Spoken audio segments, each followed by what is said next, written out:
In 2018, Stan Lee passed away. But then Marvel realized we still had a 20-year contract with him, so they plucked him out of heaven and put him back to work promoting their shit.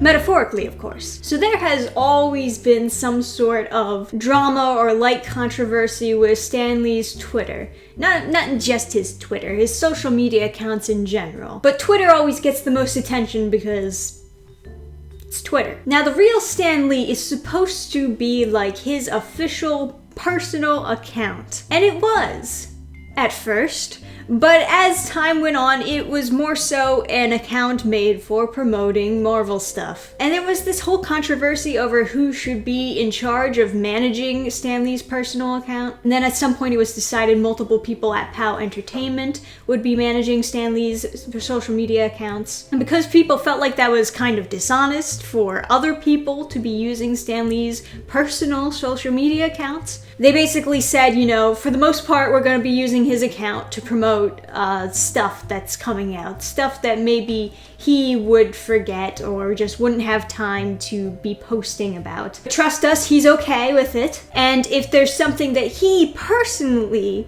will want to put on his social media accounts, he'll sign it off as Stan. And that's how you'll know that it's him. If he signs off as Stan, then that's him actually speaking, but otherwise, it's never him. And people were critical of that because they really didn't think that any manager should be using somebody else's personal account to promote their shit. But now we're brought into 2020, and Stan Lee has been gone for a while now.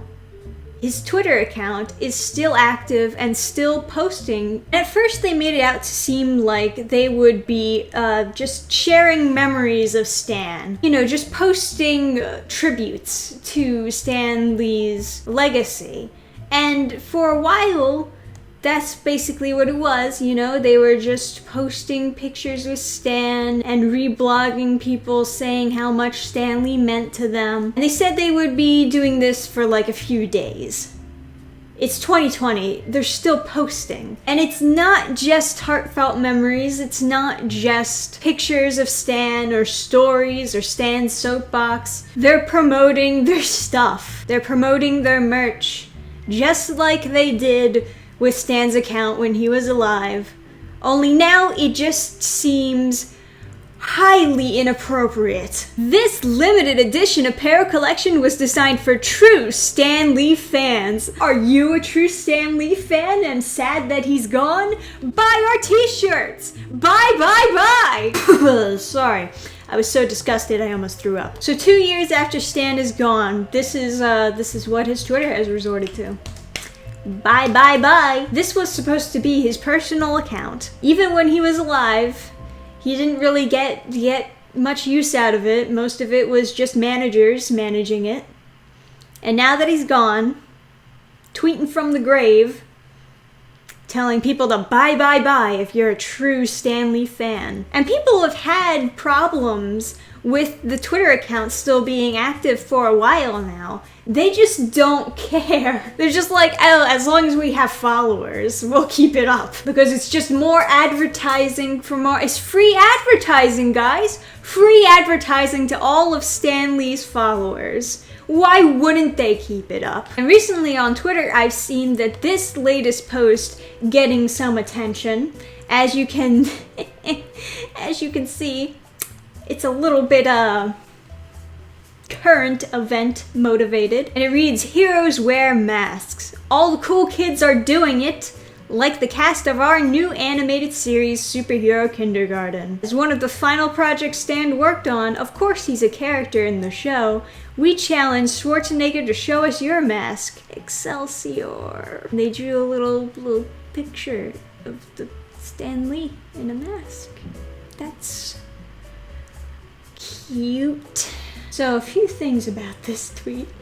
Obviously, you know, there's some political points that they're gaining here, and also financial points. Of course, we know that Marvel is selling cloth masks. And for the record, I don't really care if companies want to start selling cloth masks with like their characters or their symbols or whatever on them. I know Alterna got some flack because basically Peter Morsemetti said that he didn't want to sell a cloth mask with the Alterna symbol on it because cloth masks are not the same thing as medical masks, and a lot of people just assume that they're the same thing and that if they wear a cloth mask it'll keep them safe when it's not actually very effective at all. So the idea is that he doesn't want to take advantage of a pandemic and people's mass confusion just to make a few quick bucks. And then you have this little mini comic in the balloon. The kids are saying, "We wear this to protect you." Obviously wearing something would be better than nothing, which I guess is the argument most people make and most companies make. And this post seems to be joining in on the discussion on whether or not, opening schools, all the kids should be wearing masks, which is more of a political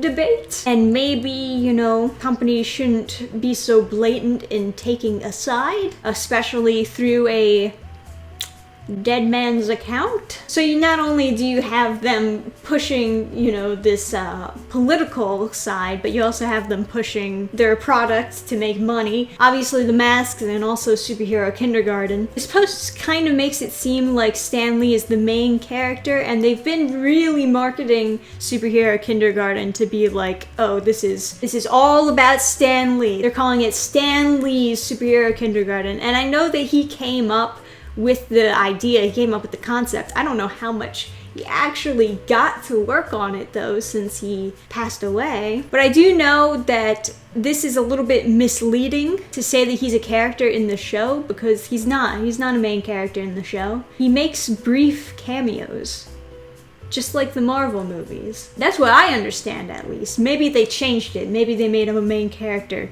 I don't know. But from what I heard, he just makes cameos. So this is marketing mixed with some politics, and I can see why a lot of people are upset with it. I think it's pretty clear that this Twitter account shouldn't even be up in the first place. They should have closed it down or just stopped tweeting from it, at least. But I guess that's not how businesses think. Even when Stan Lee was alive, it felt like his name was always being used as just a marketing tool. So it is pretty upsetting, and if you scroll down to the comments, you can see that there are plenty of other people upset about how Stan Lee's legacy is being used like this through his social media accounts. Let the account rest. Using a dead man to promote a show, this is a new low. You should all be ashamed of yourselves for using the man like this. This is disgraceful and disgusting. You need to delete this right away. Stan's estate can endorse this position without doing this creepy thing. Even people who agree with the politics that kids should go to school with masks on, even they're saying that they don't like the way that they're going about promoting this. But hey, maybe they sold a few cloth masks to kids. Maybe it was profitable for them. Anyway, I think that the Stan Lee account should be taken down, or at least cease promotion, cease tweeting. If you want to keep it up just so people can look back at the timeline, that's fine. But it's been a long time since he's passed away, and I don't think it's appropriate to keep using his account to promote products or shows or whatever is coming from Marvel. And I'm sure that a lot of you have your own opinions on the whole thing, so feel free to tell me what you think down below in the comments section. Thank you guys for watching. Remember to leave a like on the video, and I'll see you guys next time. Bye. Wee-woo, update time! So some of you may have already seen my post about this, but Ellie the Eliminator 2 is completed and ready for digital download on the website burningstarcomics.net. Now for those of you thinking, ew, I don't like PDF digital downloads. No, it's okay actually. I'm talking with some people to try to update the site to make it so that you can read the comic immediately on the site, kind of like an unlock feature, rather than a PDF download, and I think people would enjoy that a lot better. It's nice to own a copy on your computer, but I think it's a lot less tedious to read it immediately on the site or on the site reader rather than download it, go into your downloads, and then read it on your computer. So that's definitely being being looked into, and maybe memberships in the future, who knows. But if you're at all interested in Ellie the Illuminator, I am quite proud of this second book. It's kind of like my own little kid's cartoon that would totally be banned from TV. And if you're not into Ellie the Illuminator, of course, there's a bunch of free comics you can check out on here as well. Hoping to add another free comic soon, and when I do get around to adding more comics on the site, I'll keep you updated every single time. So thank you guys, and I'll see you next time. Program restart. Shutting down all systems.